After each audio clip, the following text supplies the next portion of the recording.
guys, good morning. This is my day 8.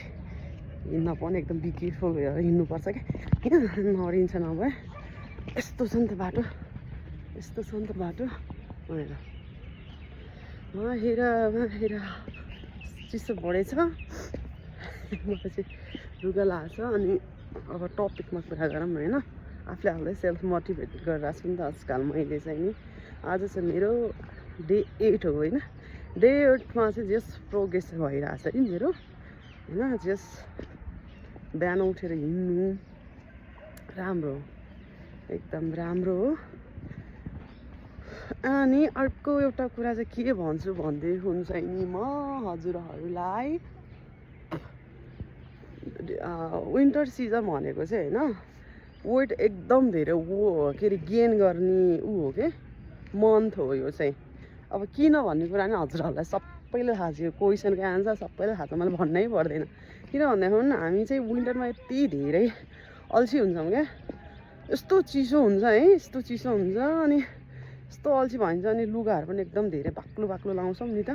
अनि खानेकुरा फेरि यस्तो मिठो हुन्छ। अनि त्यस कारणले पनि हामी अभियसली 3-4-5 केजी त मस्तले मोटाउँछन्। झन् त्यो वेट अलिक धेरै भइरहेको चिजहरू एन्ड फ्रेन्ड भनौँ न अब। अनि एकदमै क्या त्यो चाहिँ एकदम यो विन्टर सिजनलाई चाहिँ नि, विन्टर सिजनमा चाहिँ होइन यो 3 महिना चाहिँ जसले चाहिँ म आई हेभ टु डु माई सेल्फ भनेर हिँड्छ अनि उठेर जाँगर चलाउँछ होइन। सो उठेर अब मर्निङ वाकै जानुपर्छ भन्ने पनि छैन कि।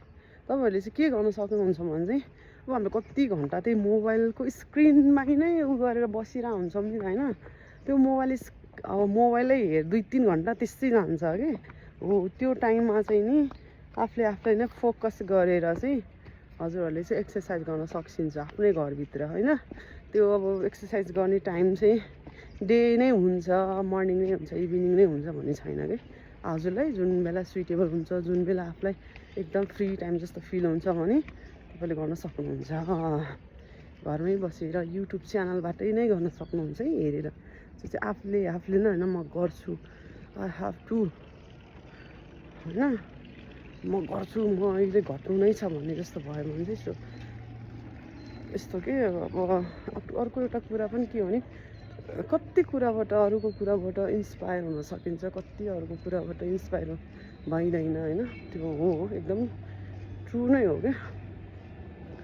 तपाईँले नै आफूले नै एकदम जिद्दीपना आफ्नोमा म गर्छु जसरी नै गर्छु कि भनेर